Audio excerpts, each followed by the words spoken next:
Buenas tardes. Buenas tardes a todos. Perdón por los minutos de demora.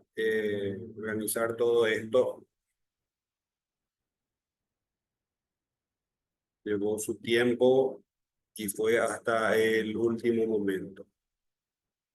Por eso las disculpas del caso.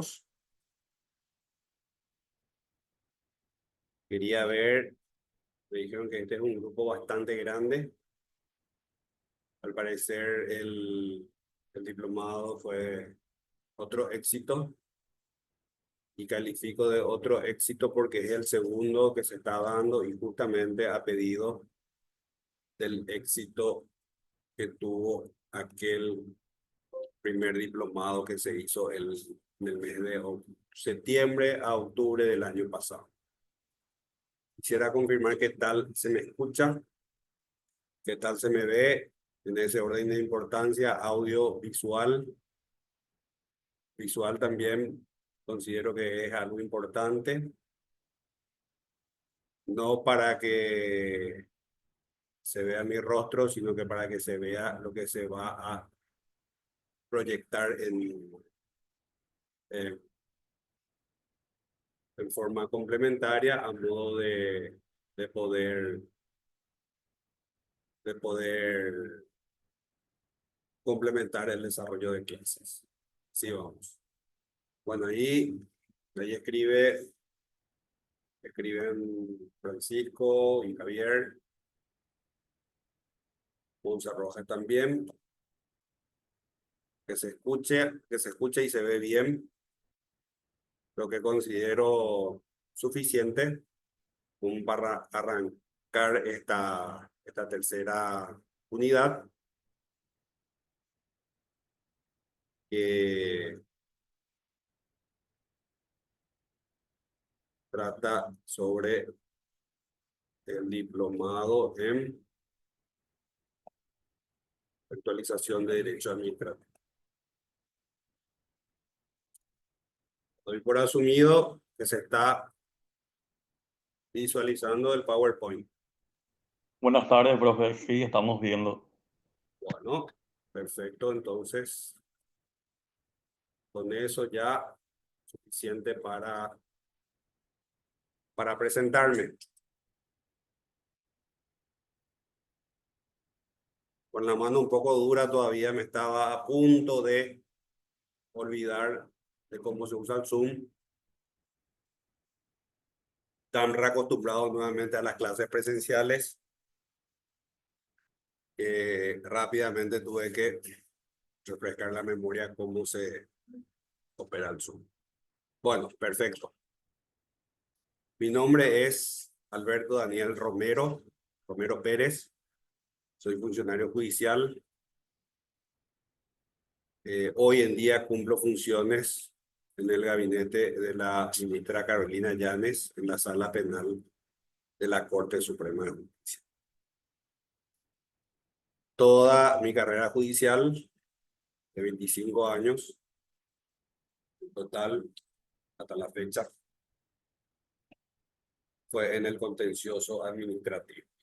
Comencé como practicante en el Tribunal de Cuentas y hoy en día ejerzo la relatoría en la Sala Penal de la Corte, donde, repito, se tratan las cuestiones contenciosas administrativas en juicio de ese fuero. Aparte, ejerzo la docencia universitaria, en la materia de hoy derecho tributario, que es la asignatura en la que me quedé. Me tocó cursar también otras asignaturas como finanzas públicas, derecho administrativo, o sea, toda la formación profesional fue hacia el campo del derecho. Y con esto creo que inspiré confianza en IPEL para ser propuesto como docente, ser propuesto por el doctor Gonzalo Sosa y aceptado por IPEL una primera vez el año pasado y hoy sigo acá parece que llené las expectativas por lo menos para este curso. Adelanto desde ya que el micrófono está abierto para quien quiera preguntar algo, quien quiera aclarar. Acá nadie en lo absoluto va a ser dueño de la verdad, por el contrario, estamos para aprender de ambos lados y compartir alguna que otra experiencia en este mundo tan apasionante del campo del derecho administrativo. El derecho administrativo en sí es algo muy poco difundido en el país, no así en la región, al punto que no está monopolizado, pero muy sectorizado. Y los profesionales que ejercen defensas o demandas en este campo. Y es un déficit que yo noto, y es un déficit que, sobre todo a los profesionales recién egresados, tiene que alentar a profundizar el estudio y a incursionar en el campo del derecho administrativo. No todos se sentirán tentados a ejercer el desempeño profesional en ese fuero.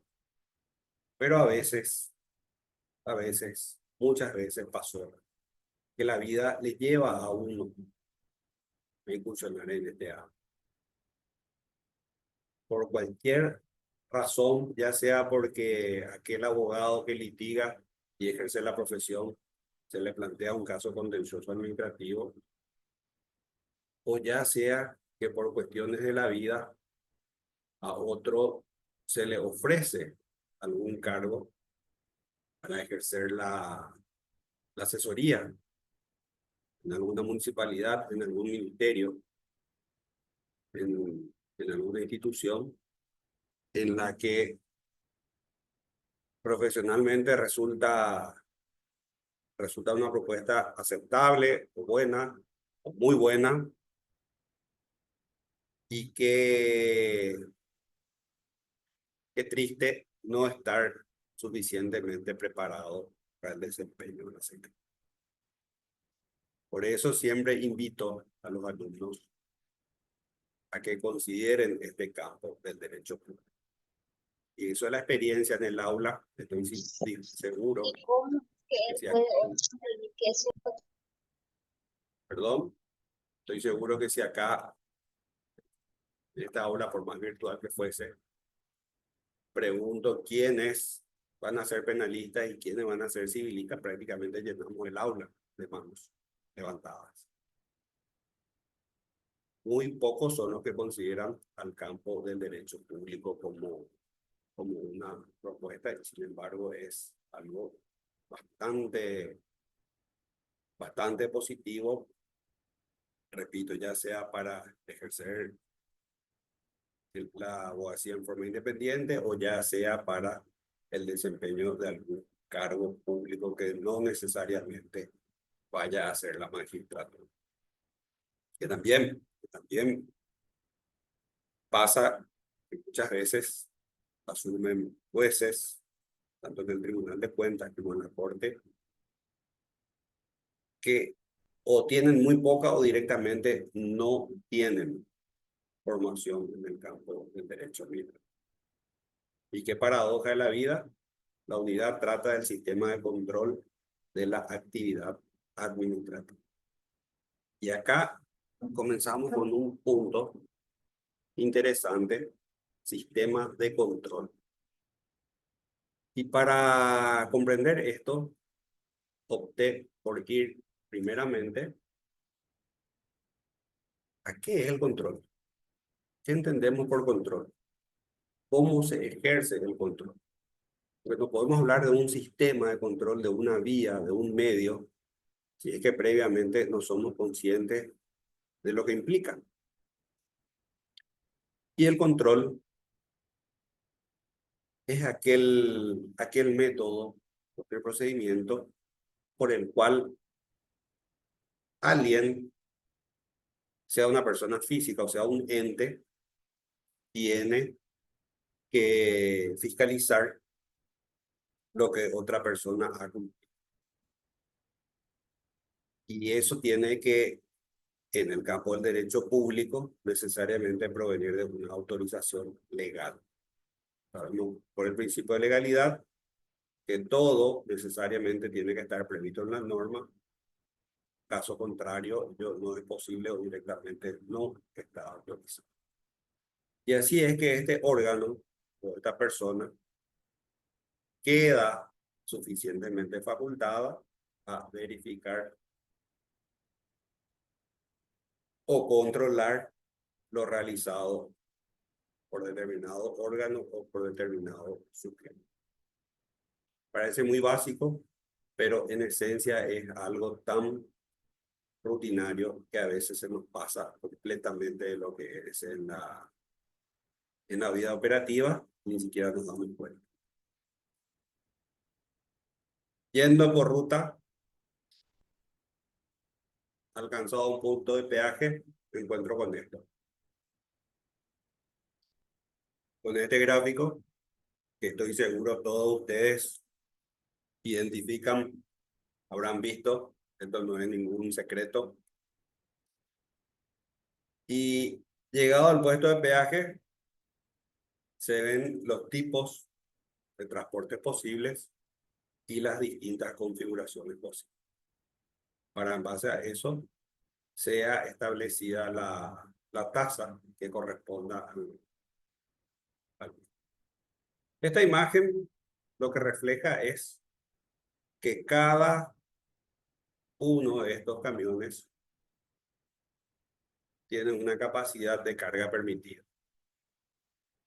Superada esa capacidad, queda directamente inhabilitado o en infracción por la sencilla razón de que va a ir rompiendo toda la ruta.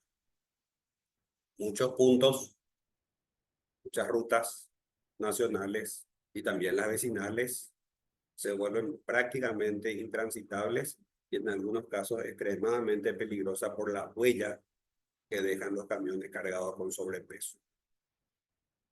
Se estima que cada kilómetro de ruta está 1.5 millones de dólares. Entonces, si transitan vehículos con un excesivo sobrepeso, no solamente se está poniendo en riesgo la vida de otros que circulen por el mismo tránsito, por la ya mentada huella o por la ya ruptura de la capa asfáltica, sino que también se está ocasionando un perjuicio al erario público. Una capa asfáltica tiene una vida útil estimada de 20 años, cumplida la cual tiene que volver a ser recapada. Si no se respeta el peso máximo, y esto va distribuido en proporción a la cantidad de ejes que tiene cada vehículo, de ahí la imagen, el peso está ejerciendo demasiada presión por centímetro cuadrado y va a producir algún efecto en el suelo. Bueno, para que esto deje de parecer una clase de ingeniería en obra vial, a lo que quiero llegar es que el Estado, a través del órgano administrativo competente, que en nuestro sistema se llama Ministerio de Obras Públicas y Comunicaciones, es el órgano encargado de realizar las rutas y mantenerlas. Pero también es función de esta ejercer el control en el tráfico terrestre. Por eso es que tenemos un reglamento de tránsito, por eso existe reglamentación por la cual se limita el peso por zonas, por la altura. Por eso es que hay puntos en las rutas donde hay básculas que obligatoriamente tienen que cumplir y en aprobar que llevan por debajo del peso permitido.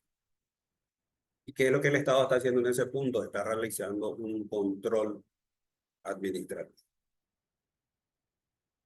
El caso para el ejemplo del tránsito terrestre.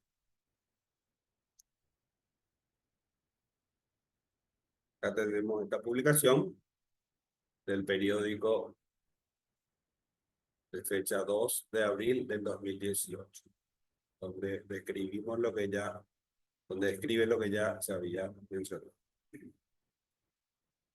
No sé si recordarán, esto no hace mucho tiempo, a ver si tiene fecha. Tiene fecha octubre del año pasado. Puede la policía revisar mochilas y bolsos de pasajeros. Trajo todo tipo de comentarios. Voces a favor y otras en contra. Una más resonante que la otra. Muchos consideraban que era la medida más acertada a modo de buscar dar mayor seguridad a bordo de los ómnibus en las calles. Voces a favor. Voces en contra. Pegaron el grito al cielo diciendo que era lo más invasivo, que era inconstitucional, que para cualquier cateo se necesita una orden judicial y que eso era algo totalmente fuera del margen de la ley, ni que decir de la Constitución.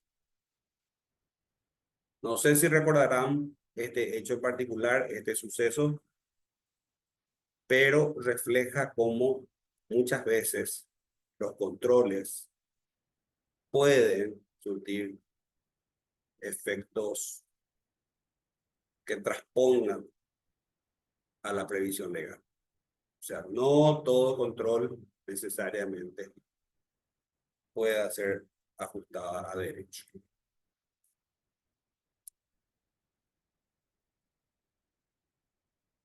Acá ya la publicación se refiere a un órgano o a un ente contralor, a la Contraloría General de la República, cuyas siglas están proyectadas en clase, y que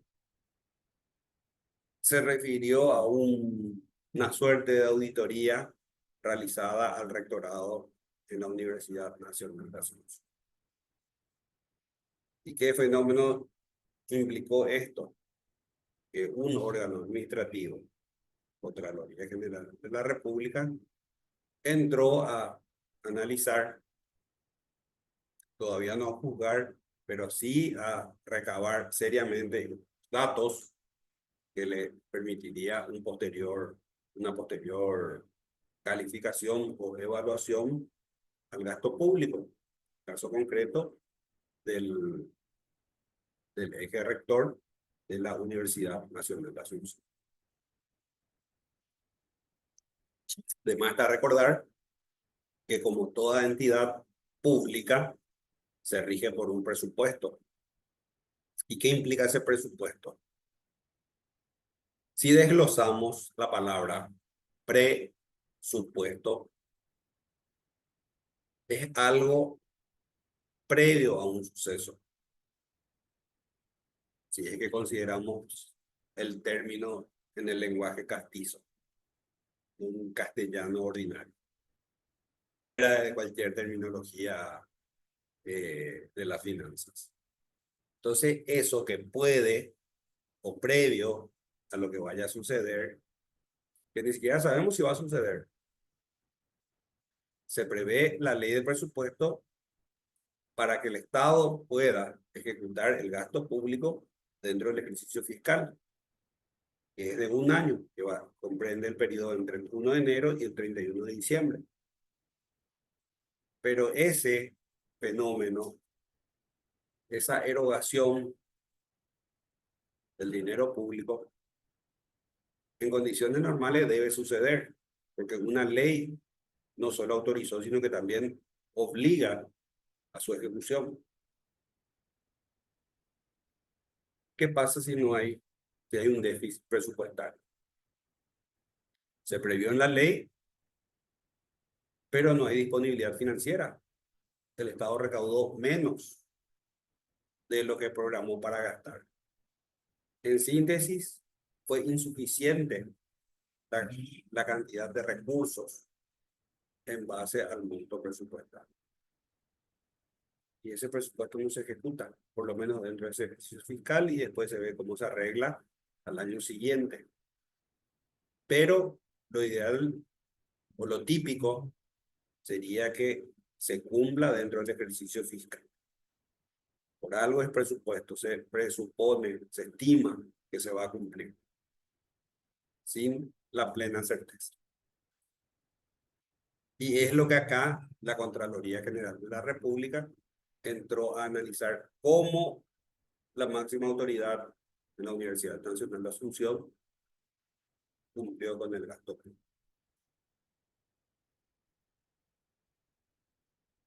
Requisitos sanitarios.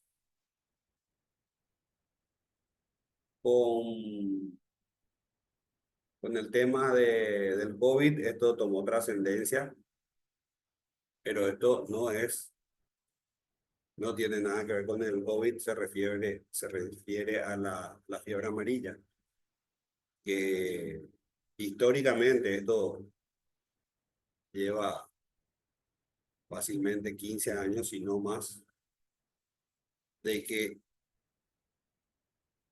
el gobierno brasilero o el Ministerio de Salud de Brasil exige al turista que ingrese a veranear.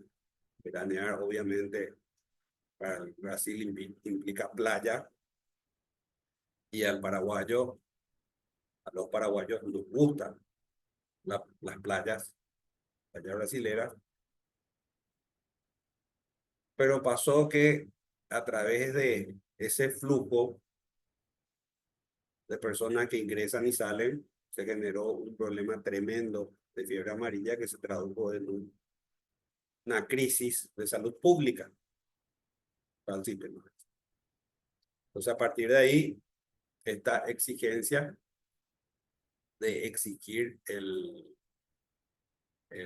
certificado de haber sido vacunado contra la fiebre amarilla. Esto replicó y también nuestro gobierno empezó a tomar este tipo de medidas.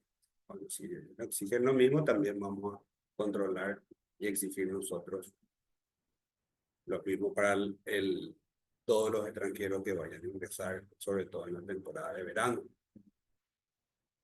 Otro ejemplo más de cómo la administración ejerce actividades contratadoras.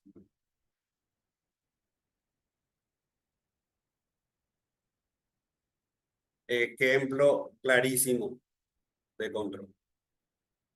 La minera controlará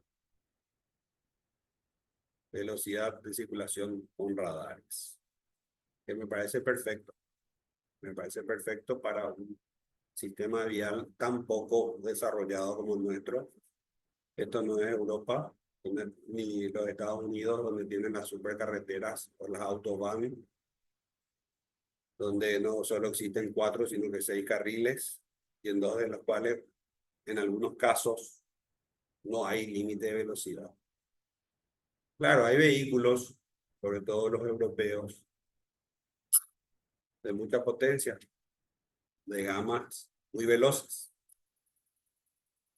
¿Qué sentido tiene que el propio Estado autorice la fabricación de vehículos deportivos de ese tipo, pero que no se le permita explotar a plenitud la velocidad?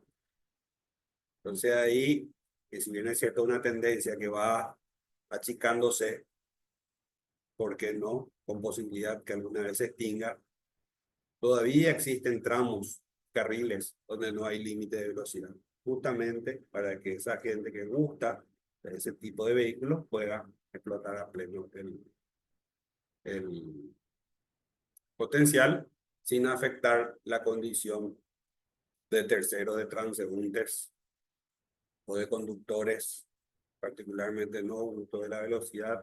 Posiblemente me vaya por los carriles de menor velocidad, si es que me toca alguna vez conducir por ese tipo de rutas. Volvemos a ejemplificar cómo otra vez el Estado ejerce el control sobre cierto tipo de... Bueno, saliendo un poco de lo que la cotidianidad puede afectar a este tipo de cosas, entramos al sistema constitucional de la República del Paraguay. Nuestra Constitución, que desde el año 92 nos rige, contempla que el pueblo ejerce el poder público a través de eso. Nada nuevo hasta ahí, todo perfecto. Y acá lo que, lo que heredamos del,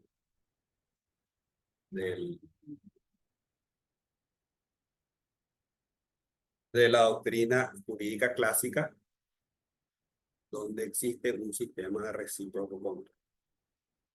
Porque si bien es cierto que constitucionalmente el pueblo ejerce el poder a través del sufragio, no todos podemos estar al mando, porque si no esto sería un caos y sería ingobernable.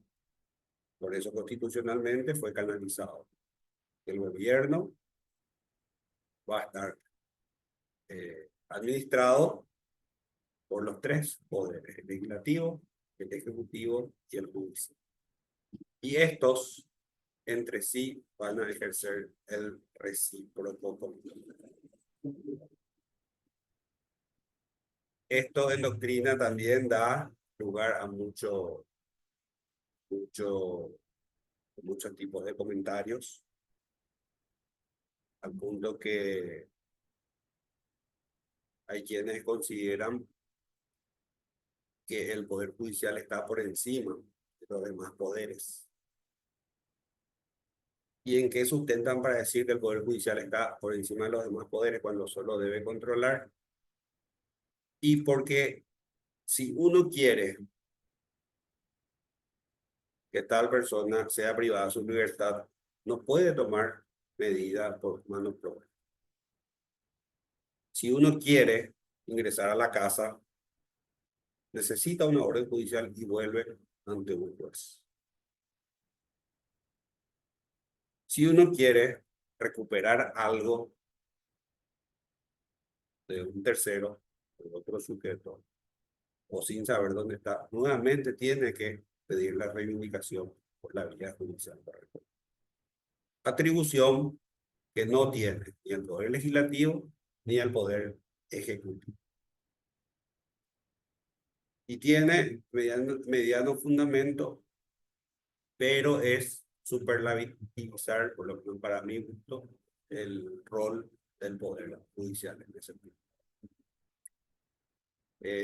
La Constitución también es clara que ningún poder puede absorber el rol de otro, tampoco puede inmiscuirse en sus funciones. Sin embargo, esto en la práctica de repente se da. ¿Y cuándo se da? Cuando un órgano administrativo, por vía de la reglamentación, quiere legislar, como cuando, por ejemplo vago, el intendente municipal dicta una resolución o una ordenanza por la cual pretende ampliar la tasa del impuesto inmobiliario. Ahí ya se está vulnerando nuevamente el principio de legalidad y se va a modificar la tasa del tributo que fuese, necesariamente tiene que tener un tratamiento legal. Y eso no compete a ningún órgano administrativo, necesariamente tiene que ir, tener tratamiento por vía del poder legislativo, con aprobación, la promulgación del poder ejecutivo. Entonces no hay intendente facultado, tampoco ministro ni director de ninguna autoridad administrativa fuera del Congreso que tenga la potestad de modificar cuestiones por la vía legal. Vemos un poco más adelante otros ejemplos de cómo casos históricos, algunos más recientes, otros más antiguos, en que se quebrantó este principio de la no absorción de los roles de los poderes del Estado. ¿Qué tal hasta acá? ¿Algún comentario? ¿Alguna pregunta? ¿Va bien esto?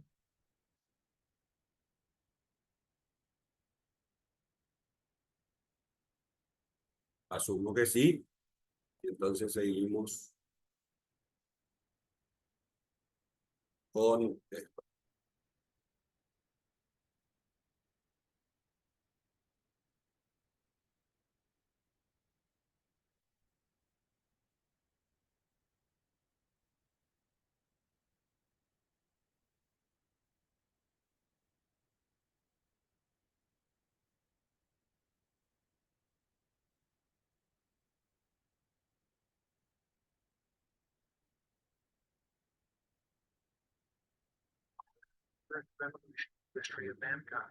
¿Se ve el video? Sí, se ve. Sí, autor. Bueno, perfecto.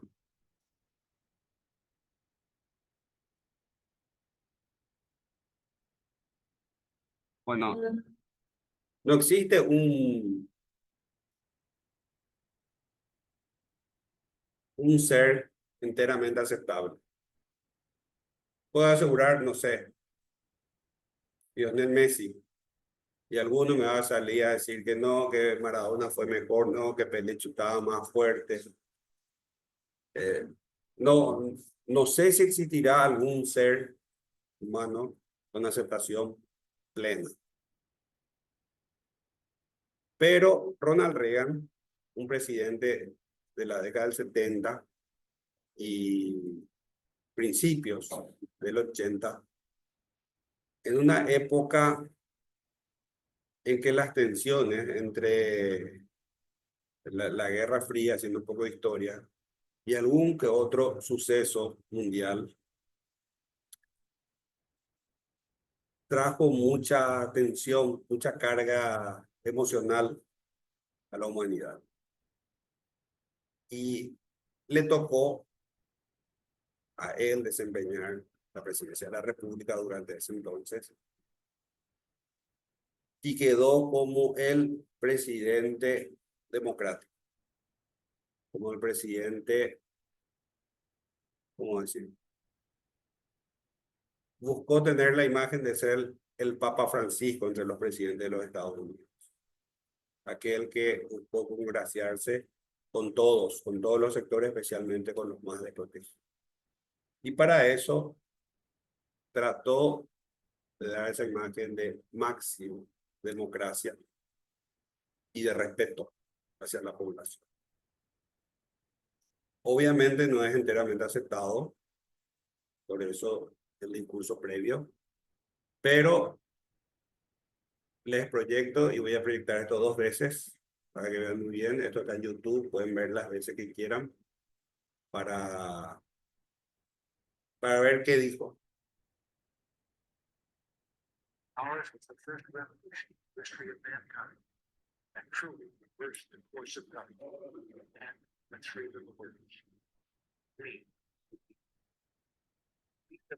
tell the government, it doesn't tell us. We, the people, are the driver. The government is the car.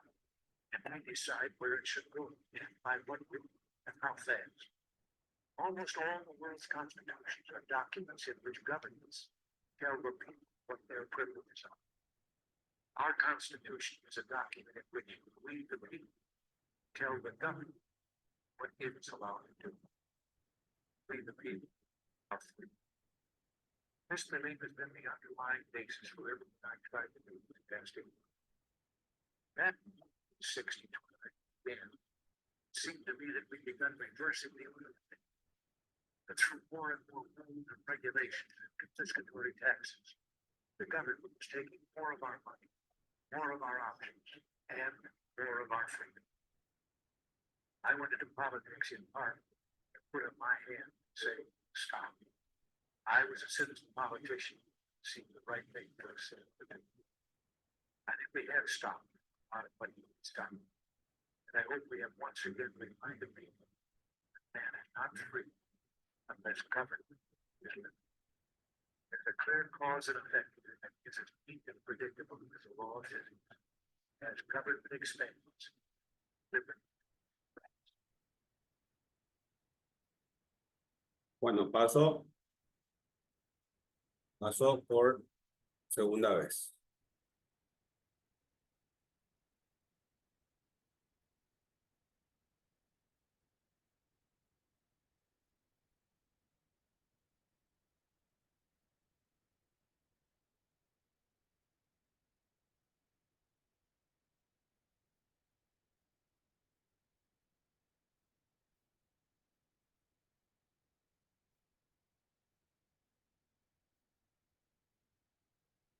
revolution in the history of mankind that truly reversed the course of government.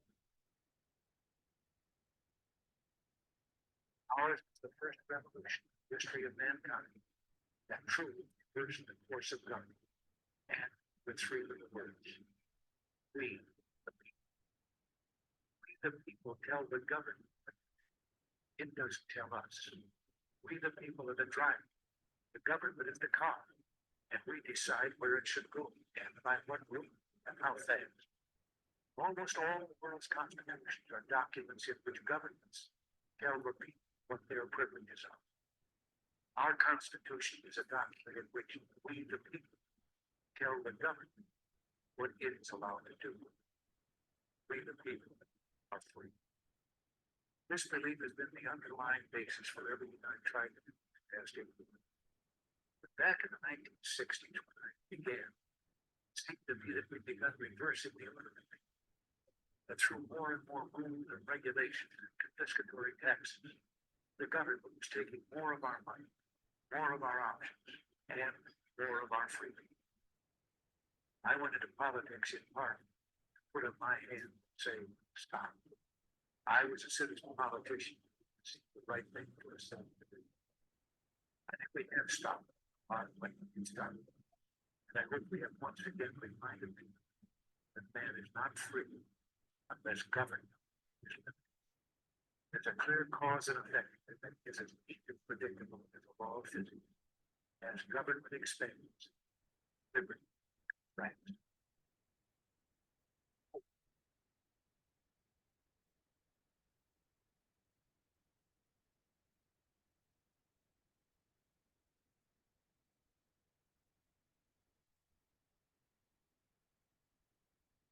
Bueno, ¿qué opinan? ¿Qué le pareció? ¿Se pudo ver algo? ¿Se leyó el subtitulado?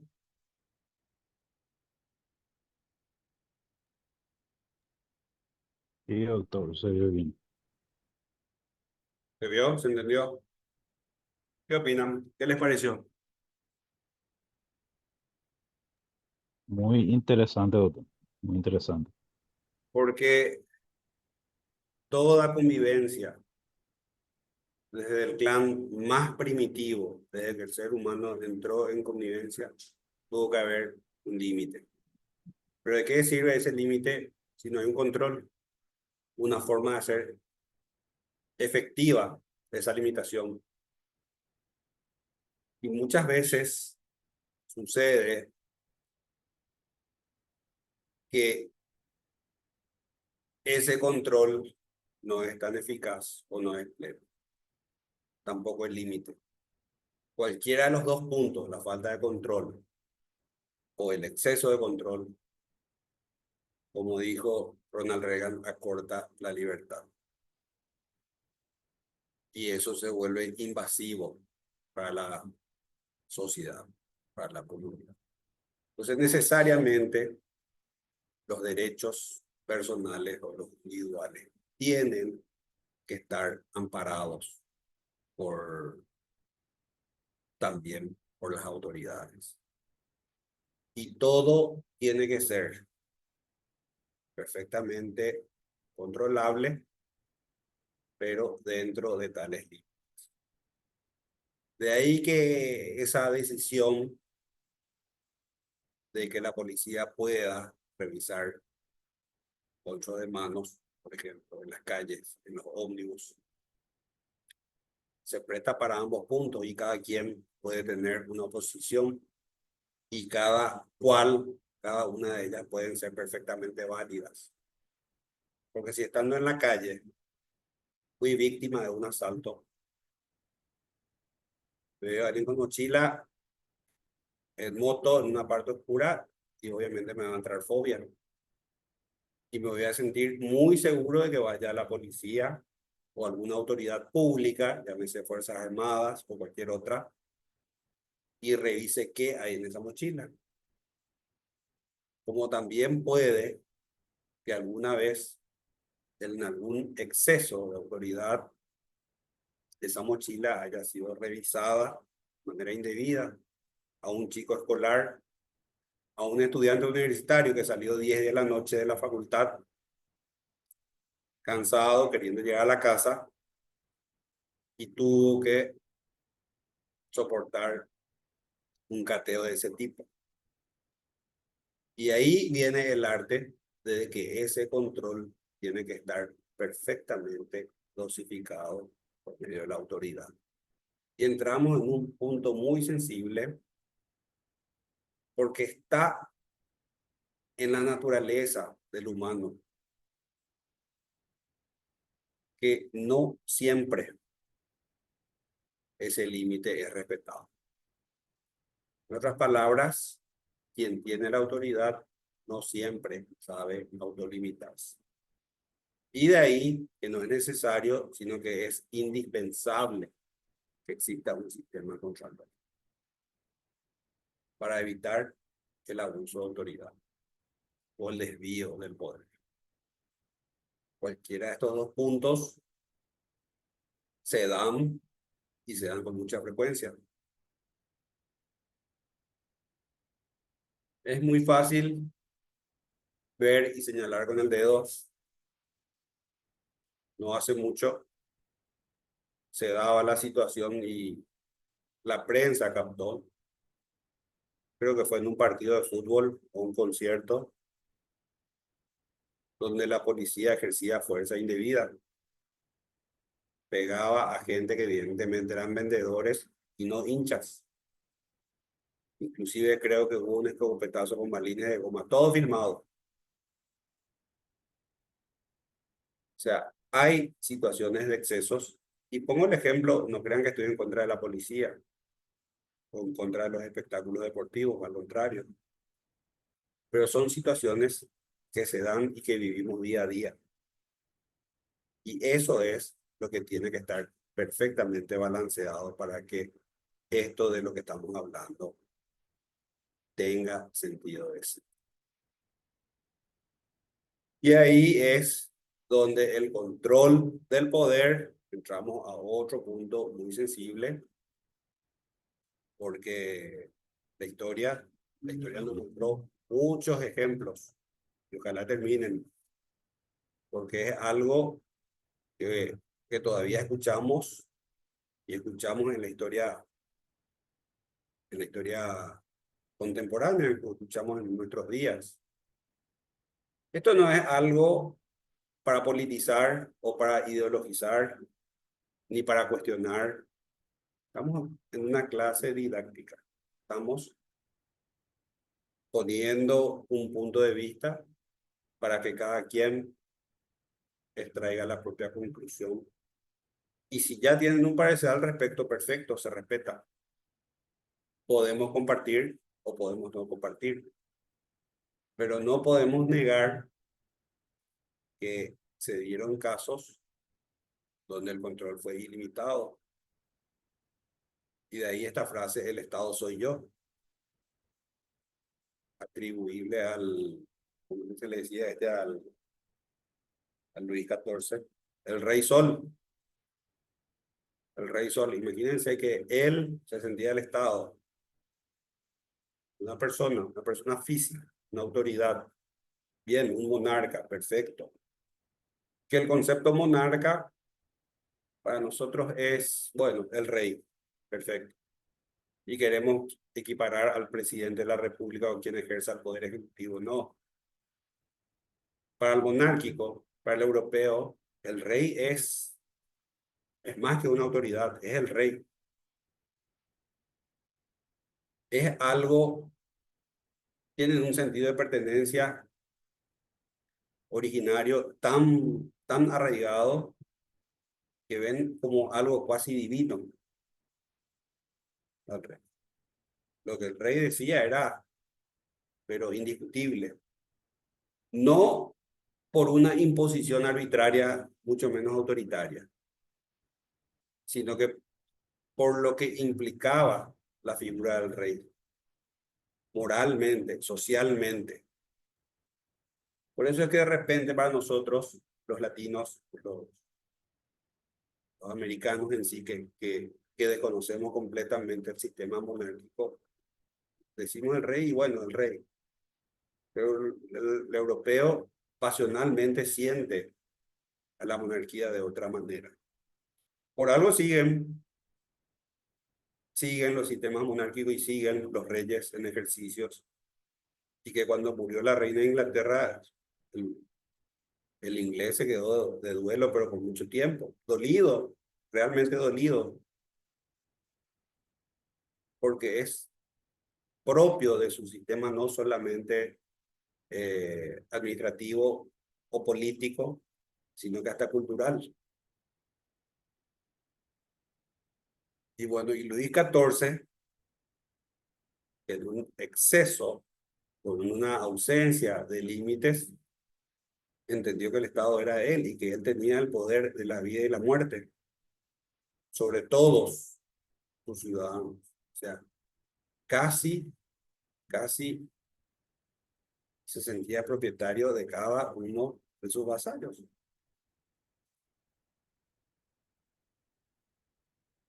¿Alguien ubica a Carlos Fight? ¿Alguien escuchó de él? ¿Sabe quién es? ¿Qué hizo? ¿O qué dejó de hacer?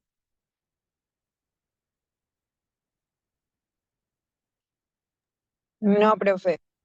Carlos Fight fue un abogado argentino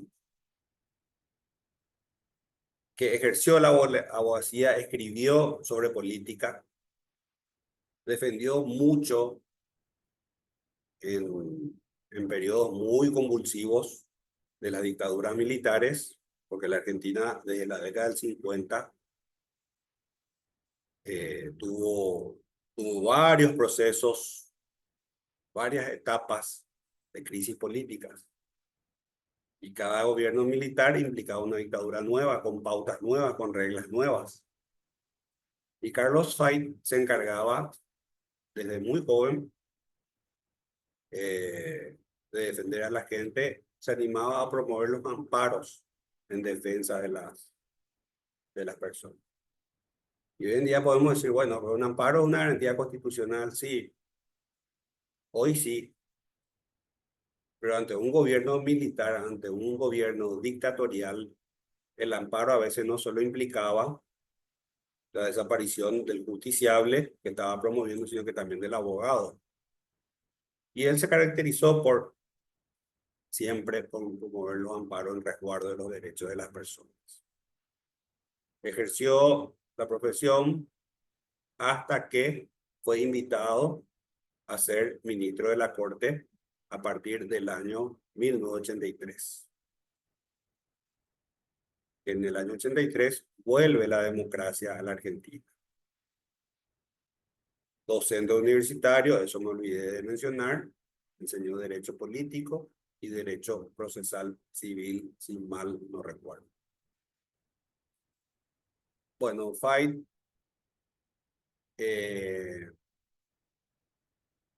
ocupa la Corte, ya dije, desde el año 83, y en el año 1994 se da una reforma constitucional en Argentina. Y a partir de ahí se pone como límite la edad tope, así como tenemos acá, de que el ministro de Corte no puede superar los 75 años de edad. O sea, al llegar a los 75 años de edad, tiene que dejar el cargo. Y aparte de eso, tiene que ser confirmado por periodos de 5 años, así como son confirmados nuestros magistrados hasta lograr la inamovilidad. Y bueno, la Constitución Argentina fue promulgada en el año 94 y en el 99 él plantea una consulta constitucional donde cuestiona que esa regla de que tiene que volver a ser confirmado no le aplica a él porque él asumió el cargo de ministro de Corte en el año 1983, cuando la Constitución del 94 no regía. Y que si se le imponía esas nuevas reglas, se iba a estar aplicando un efecto de manera retroactiva, cosa que la Constitución allá tampoco permite. y se le dio la razón y generó un precedente que después le favoreció a muchos otros ministros de corte que no, que entendían que tampoco tenían que volver a ser confirmados. Esto hizo que Fay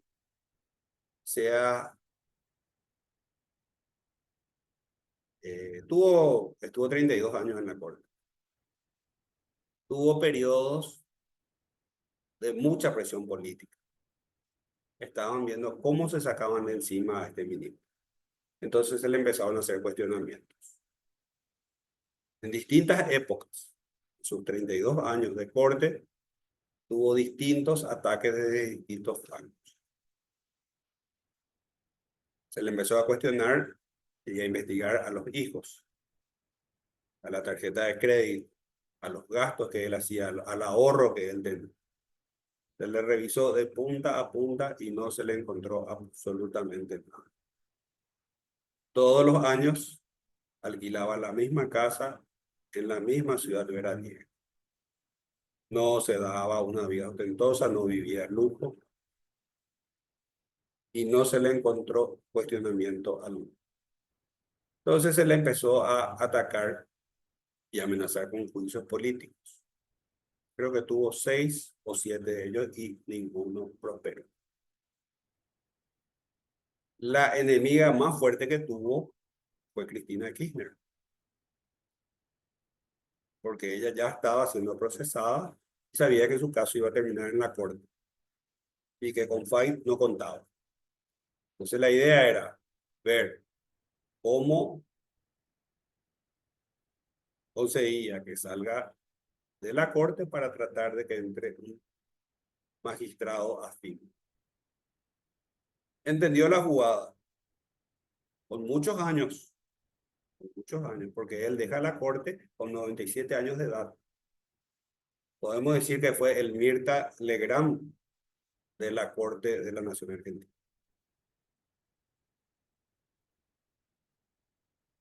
Y él dijo, pero públicamente, googleen y van a encontrar, públicamente declaró: cuando yo esté seguro que la democracia argentina esté segura, ahí me voy a mi casa. Antes no.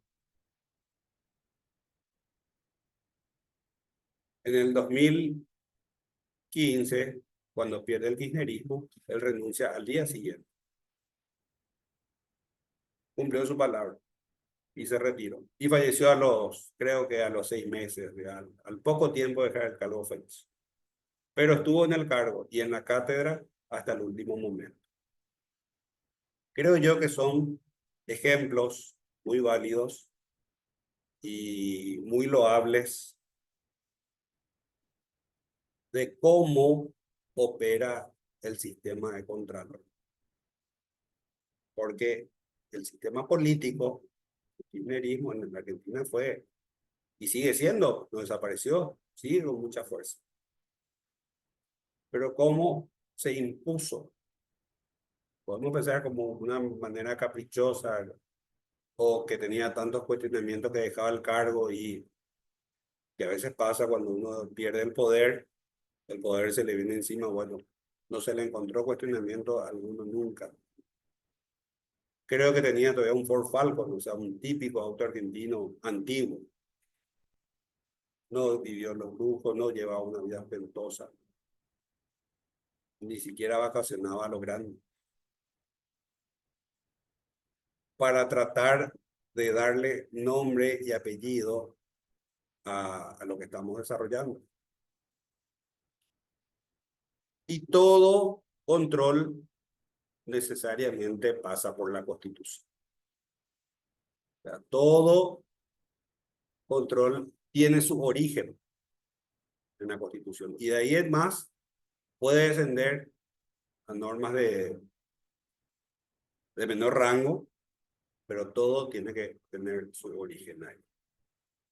De ahí que las constituciones se encargan de imponer límites y de controlar a qué o a quién.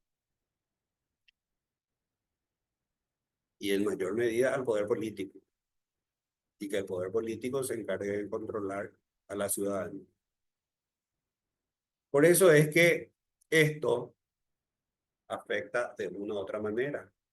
Vimos que el circular en la ruta afecta, ya sea que sea en un tránsito particular o ya sea que sea en un transporte público. Hay que decir, cuando llevamos carga. Ya vemos que en la calle estamos o podemos ser controlados. Se nos puede exigir identificación. Se nos puede pedir la documentación del vehículo, la identificación personal. Sabemos que no hay ningún secreto con eso. Es rol y atribución policial. Y al decir policial, no quiero limitar únicamente a la Policía Nacional. Nos pueden controlar la Policía Sanitaria, la Policía Fiscal, la Policía Ambiental. Si nuestro medio de transporte es contaminante, si es seguro, si fue ingresado regularmente al país o no. De ahí que el término rol policial es amplio, a veces más, a veces menos, y necesariamente afecta a al poder público, porque necesariamente va a ser una autoridad administrativa la que vaya a ejercer ese control. Y ahí, ¿quién le controla a quién? ¿O quién le controla al contralor? Y ese control nos remite a la Constitución. Por eso en la Constitución hay distintas formas o distintos órganos o distintas atribuciones o a veces simplemente una limitación constitucional que impide hacerlo. Entre la diversa metodología que presenta nuestra Constitución, fueron contemplados los intraórganos, que los intraórganos, como el propio nombre indica, se refieren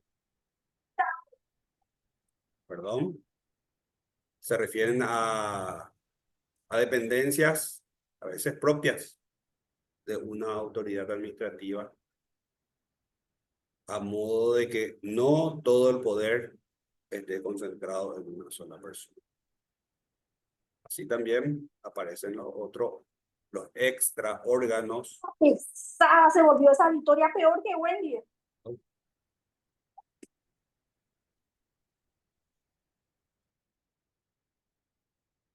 Los extra órganos que se refieren a órganos que no pertenecen, a diferencia de los intraórganos, a nivel interno, sino que miran desde afuera a ver qué pasa. Lowenstein, este administrativista americano, interesantemente desarrolló un mecanismo de control. Y es básicamente lo mismo. Intraórganos, extraórganos, pero este refirió a controles horizontales, para los cuales, en los cuales posicionó, horizontales porque están en un mismo plano, y ahí posicionó al Ejecutivo, al Legislativo y al Judicial. Cómo el Ejecutivo le controla al Legislativo y cómo le controla al Judicial.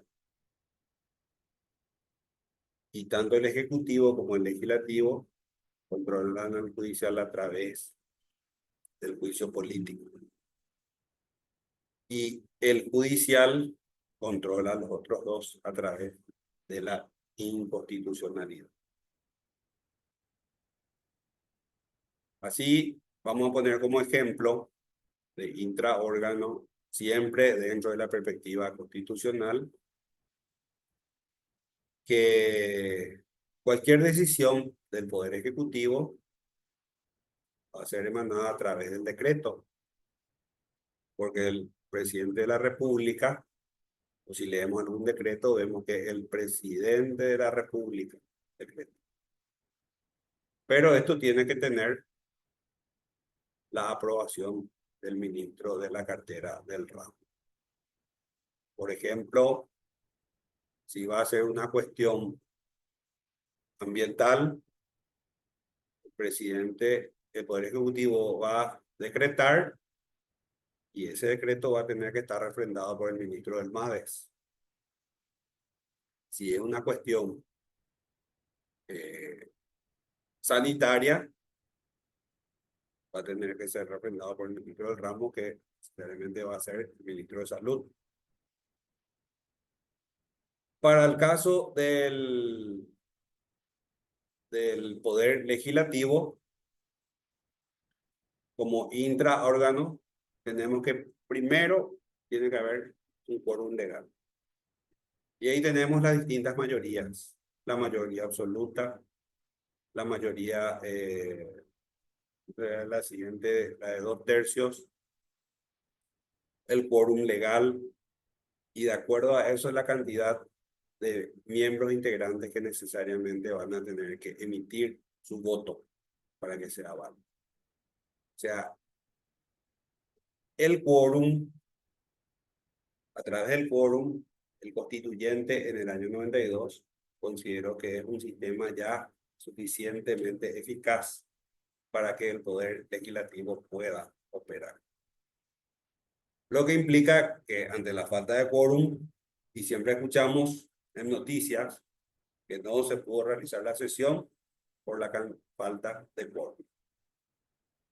Cuando de repente directamente no asisten, o habiendo asistido, los legisladores se levantan y se retiran de sala en señal de que no están de acuerdo o que no les interesa el tema a ser tratado.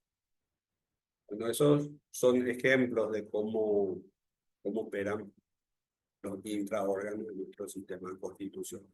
Tenemos ahora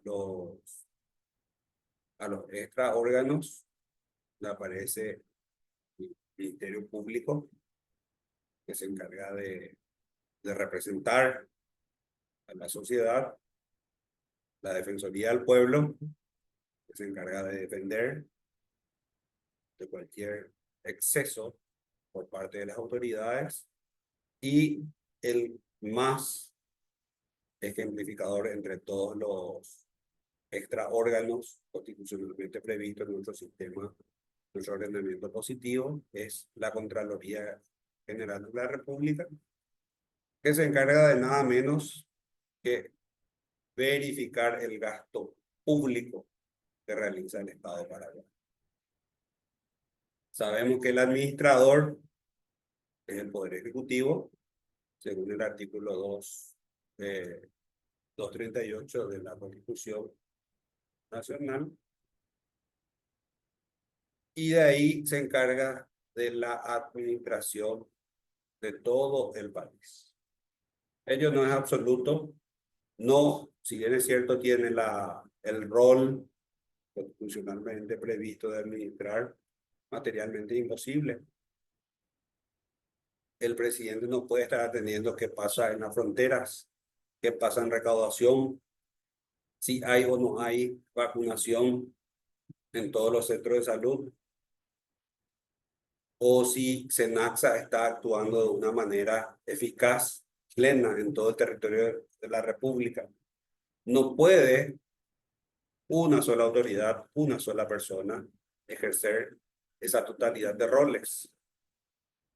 Entonces de ahí que se reconoce la figura de la desconcentración. Bien, el Poder Ejecutivo es el administrador de todo el país, pero se desconcentran esos roles o delega esos roles en otros órganos o en otros agentes, así como estuvimos viendo que hay un órgano recaudador, hay un órgano sanitario en materia de ganado mayor, otra de ganado menor, otra en el tránsito, otra en salud pública, otra en la cuestión ambiental, y así sucesivamente para casi prácticamente cualquier cosa que competa al Estado paraguayo. El artículo primero de nuestra Constitución, su párrafo segundo, contempla que el Paraguay adopta la democracia representativa, participativa, pluralista, fundada en el reconocimiento de la dignidad. Esto viene del preámbulo de la Constitución. Y esto a raíz de los tantos excesos que se cumplió en tiempo de la dictadura, no tan reciente, ya 35, 36 años, pero respecto a otros sucesos, se puede considerar todavía reciente.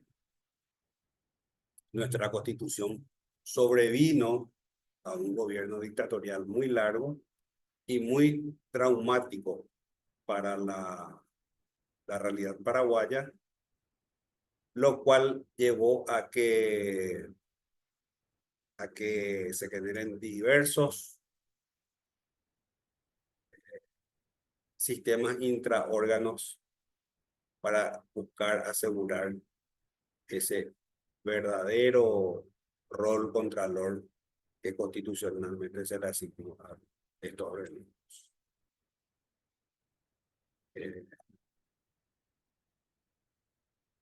Hablamos de la dictadura paraguaya, pero justamente para no politizar, no porque necesariamente vamos a tocar un tema político. Partidizar, creo que es el término de no dar una cuestión partidaria a este tema. Vamos al extranjero y que posiblemente por el impacto producido a nivel mundial, los ejemplos sean hasta más comprensibles, por lo menos a mi parecer. Los regímenes dictatoriales no aceptan sistemas intraórganos. No toleran control alguno. Lo único que esperan son aplausos. Que todo lo que decida o todo lo que haga sea aprobado por la totalidad. Llámense autoridades, llámense la propia ciudadanía. Y así es que el 23 de marzo del año 1933 se presentó al Congreso alemán, al Reichstag, el proyecto para remediar la angustia del pueblo y el rey. Para quienes no tengan fresca la idea de la angustia, año 33 llevaba 14 años de finalizada la Primera Guerra Mundial y la firma del Tratado de Versalles. Esta angustia era tremenda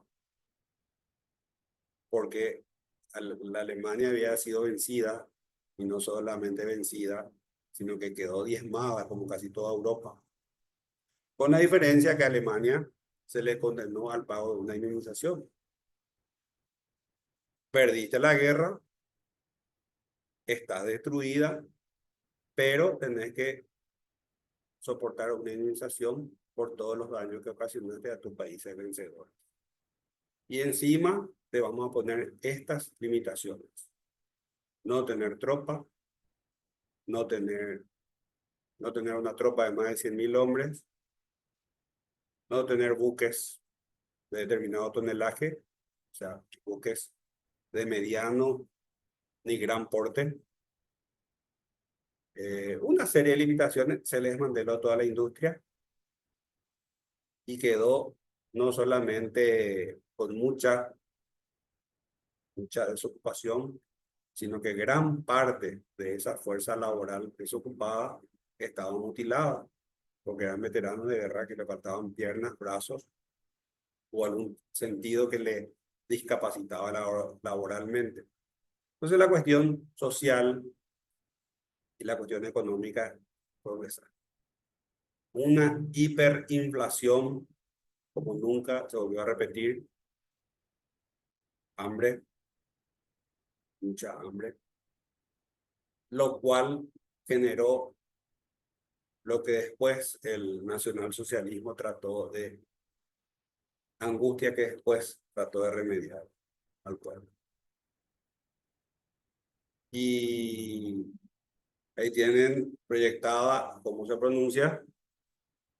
Ni voy a tratar de mencionar porque no manejo el alemán. En síntesis, la traducción se refiere a ley de plenos poderes. Y esta ley de plenos poderes implicaba que todas sus leyes podrían o no estar previstas en la Constitución, siempre y cuando eran aprobadas por el gobierno de turno, por el jerarca. Básicamente, y de ahí el nombre ley de plenos poderes, quien ejercía la administración del Estado prácticamente tenía el rol no solamente de ejecutivo, sino que también de legislativo y hasta el judicial. Porque el judicial y porque esas leyes que él mismo pudo haber promulgado, él mismo indicaba cómo era la manera correcta de interpretar. Imagínense esas super atribuciones en una sola autoridad. ¿Creen que va a aceptar algún intraórgano que le diga, no le parece que se está equivocando en este punto? Obviamente no. Y por eso es que regímenes totalitarios, y esto es desde la era antigua hasta nuestros días, porque esto sigue, si bien es cierto, ejemplificamos lo que pasó en la Alemania nazi, esto sigue en cualquier gobierno, porque todavía existen muchos gobiernos autoritarios.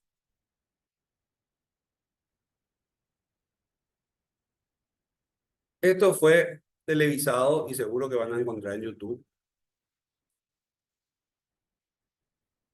la medida a ser tomada. ¿Qué dijo Hitler asumido el poder? Él decidió tomar las siguientes trascendentales medidas. Primero, disolver temporalmente el Congreso de la República. En Congreso, las leyes vigentes quedaban, pero si no le gustaba, él tenía la posibilidad de ir modificando. Segundo, reorganizar temporalmente el Poder Judicial, el Consejo Nacional de la Magistratura, el Tribunal de Garantías Constitucionales y el Ministerio Público para una honesta y eficiente administración de justicia. O sea, yo designo quiénes van a ser las nuevas autoridades judiciales. Y esto trajo un fuerte impacto, porque la cultura germana es bastante rica en su cultura jurídica. O sea, tienen muy desarrollado muchas cuestiones como las garantías personales o el sistema penal, su sistema civil. O sea, la cultura jurídica que tenían y la calidad de sus magistrados era hasta envidiable. Y empezó a decir, bueno, esta gente va a sentarse un rato al banco, va a descansar, y ahora yo voy a decir quiénes van a ser las nuevas autoridades judiciales. Tercero, reestructurar la Contraloría General de la República. O sea, esto fue algo que dio mucho éxito, porque podemos celebrar bondades, pero también mucho lamento por otras arbitrariedades que se dan.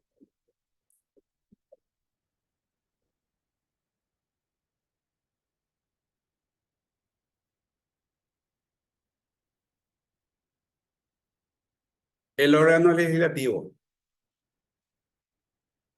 que tiene otras acepciones, como poder legislativo, legislatura, simplemente Congreso o Parlamento.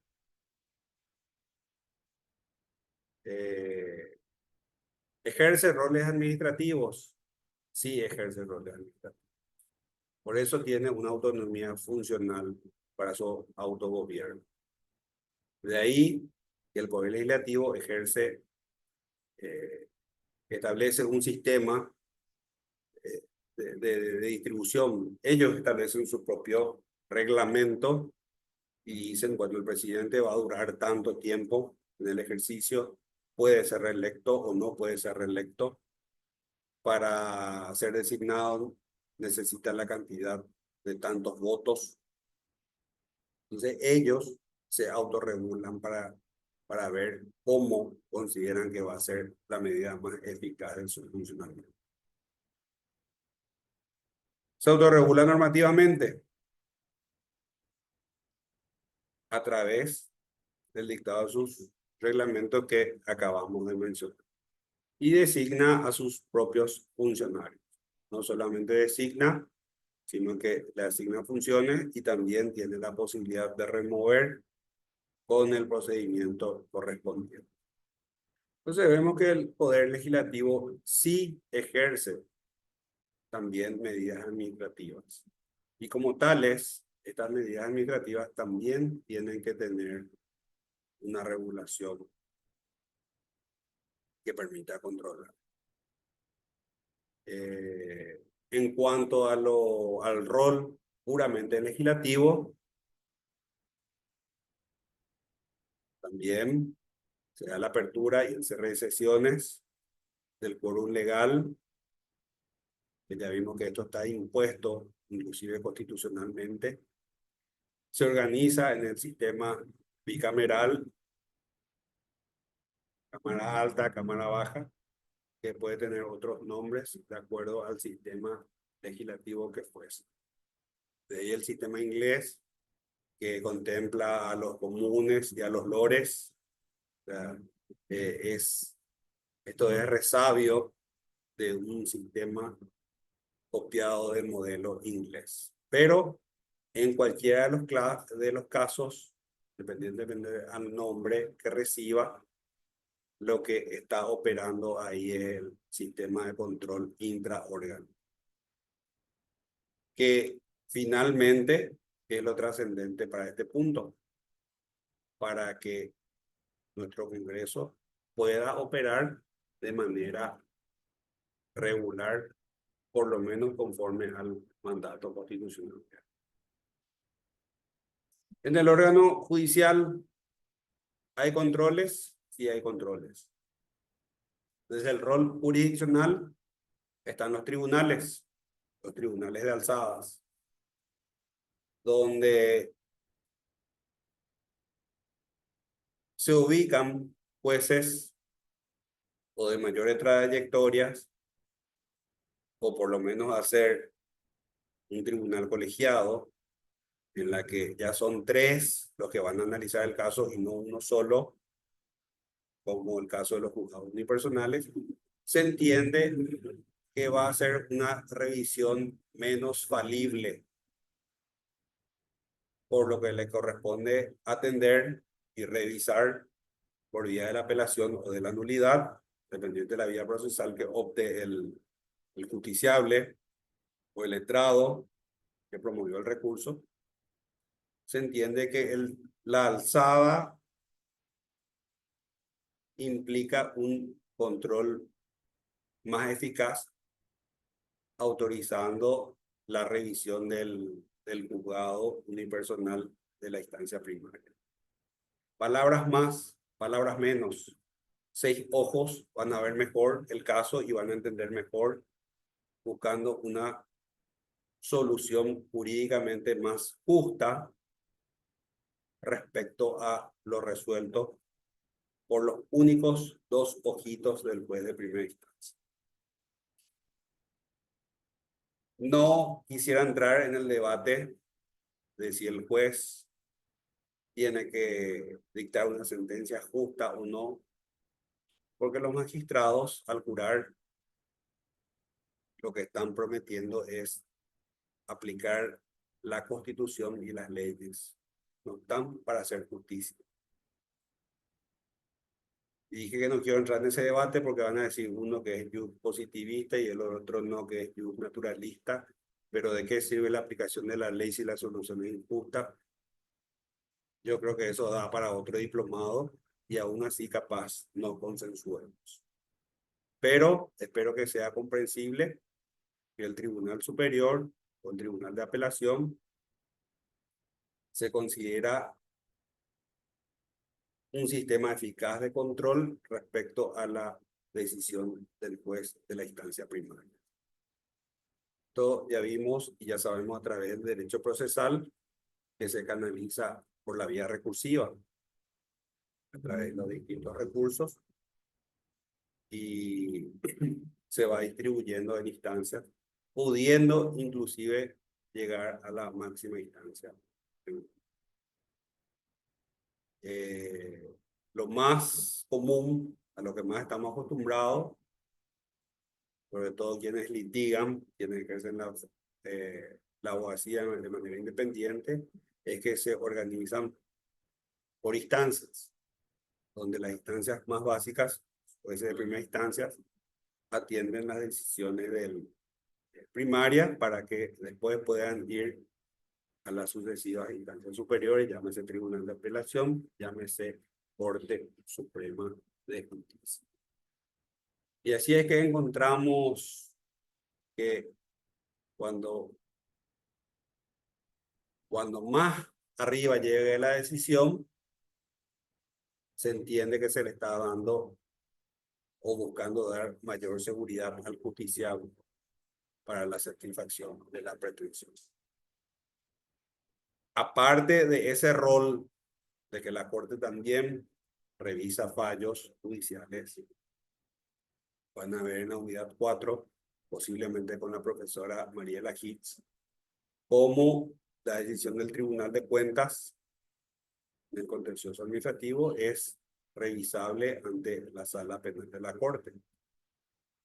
Entonces, los acuerdos y sentencias dictados por el Tribunal de Cuentas resultan apelables y tiene que resolver la Sala Penal de la Corte Suprema. Y la gran pregunta del aula, de los alumnos, que si bien ustedes no me hicieron, estoy tan acostumbrado a escuchar, ¿y por qué la Sala Penal? ¿Qué tiene que ver el fuero penal, la casación, la revisión, la apelación del proceso penal con la demanda contenciosa administrativa? Absolutamente nada que ver.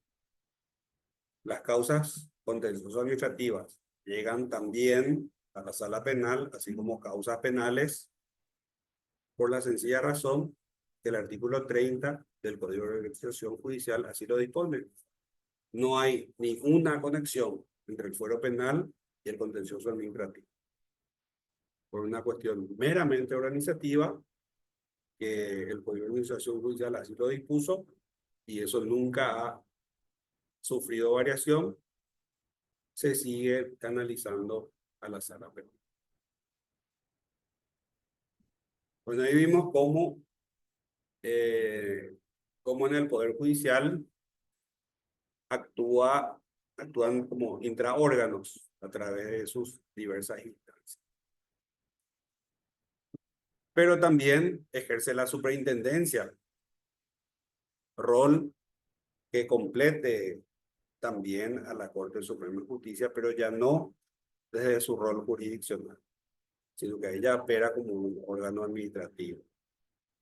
Se encarga de habilitar y de controlar el ejercicio de los auxiliares de justicia.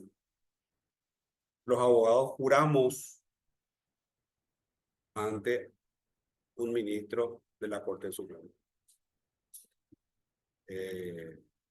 Los peritos, los rematadores, los escribanos, también son habilitados por la Superintendencia de la Corte Suprema y están obligados a proporcionar toda la información que ésta le pide. En el caso de los escribanos, anualmente tienen que enviar el libro con todas las protocolizaciones del año, a modo de que quede un registro ahí. Y si se detecta alguna irregularidad, algún cliente denuncia, la contraparte denuncia, el magistrado denuncia, o el magistrado es denunciado, ahí la superintendencia opera administrativamente, iniciando un sumario administrativo del cual alguna medida puede tomar. Esa decisión administrativa implica el sistema del control como superintendente que ejerce la Corte Suprema de Justicia en el desarrollo del proceso. Aparte de eso, hay otros órganos, órganos de auditoría, donde se pueden revisar los procesos. Y al magistrado, ¿quién le controla? Tenemos un órgano específico, el Jurado de Enjuiciamiento de Magistrados, donde si el sumario administrativo se detectó alguna irregularidad y pueda valer alguna denuncia del jurado de enjuiciamiento, entonces eso sigue su proceso que puede terminar con otra medida más gravosa. Y en el caso del ministro de Corte, ya vimos que está la figura del juicio político, que no ejerce ningún órgano administrativo, sino que uno de los poderes del Estado, el poder legislativo. Que no con exclusividad, los ministros de Corte, también a otras autoridades, como el Contralor General de la República, el Contralor, el Defensor del Pueblo, al Fiscal General, y a una serie de autoridades, incluido quien ejerza el poder ejecutivo. Tuvimos ejemplos, se dieron casos de presidente de la República y de ministro de Cortes que habían sido removidos del cargo a través de la figura del juicio político.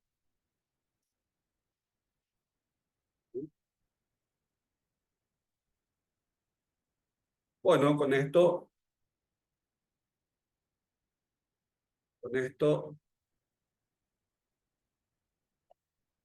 damos por finalizada la clase de hoy. Micrófonos abiertos para cualquier tipo de pregunta, cualquier tipo de comentario, algo que nos haya quedado claro, algo que quieran compartir o comentar. Escucho.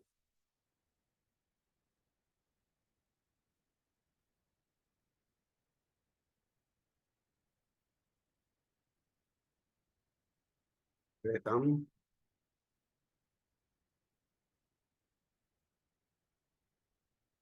Profe, yo quería hacer no sé si un comentario o una consulta con Adelante. respecto a que hoy en día prácticamente el Poder Judicial se maneja de principios. No, como usted dice, ¿verdad? No vamos a entrar en el tema del positivismo ni tampoco del naturalismo, ¿verdad? Pero hoy en día estoy viendo que se aplican mucho los principios, especialmente la vez pasada escuché el principio de la realidad, dice, ¿verdad? En el foro laboral muchas veces se fomenta. Ahora he visto también el foro civil se están implementando, o sea, se están agarrando eso para poder de alguna forma dar o cual o rechazar el derecho, ¿verdad? Eso nomás quería saber un poco, profe, cuál es la perspectiva de usted, o sea, la opinión con relación a eso. Mi perspectiva, bueno, me remito a la Constitución. El artículo 256 de la Constitución impone que toda sentencia judicial tiene que estar basada en la ley. Los principios, interesantísimos, me encantan los principios. Y ahí entrar a analizar qué implica un principio jurídico, porque principios podemos encontrar de diversos tipos. ¿Qué podemos encontrar? A mi parecer, ¿cómo interpreto? porque la pregunta fue dirigida a mi persona. Entiendo que el principio, como el propio nombre indica, está al inicio, está al empezar. O sea que el principio precede a la ley. Pero si la propia Constitución exige que el fallo judicial tiene que ser fundado en la ley, este principio jurídico tiene que dar lugar a la promulgación de una ley. O sea, la ley tiene que ser promulgada en base a ese principio para así poder servir de sustento a un fallo judicial. Si no fue así, o si ese principio en la fundamentación del fallo no está refrendando o no está suplementando o no está complementando a una norma, podemos pensar que se trata de un fallo nulo. Estamos hablando sin haber leído el expediente, sin tener la resolución a mano. Estamos pensando en el aire.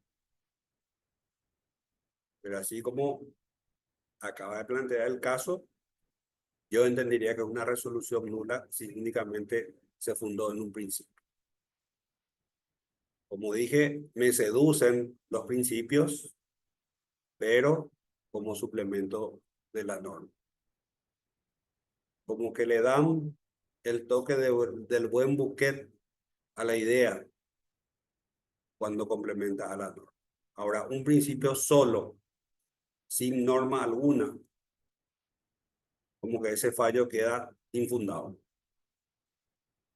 No sé si respondí, no sé si fui claro o no, o si llenó la expectativa de la pregunta, pero traté de responder lo más honestamente posible. Excelente, profe. Agradecido. Ahora entiendo entonces. Entonces, los principios tienen que estar concatenados de alguna forma con las normas constitucionales en ese sentido, profe. Y sí, el artículo 256 claramente dispone: toda sentencia judicial tiene que estar basada en la ley.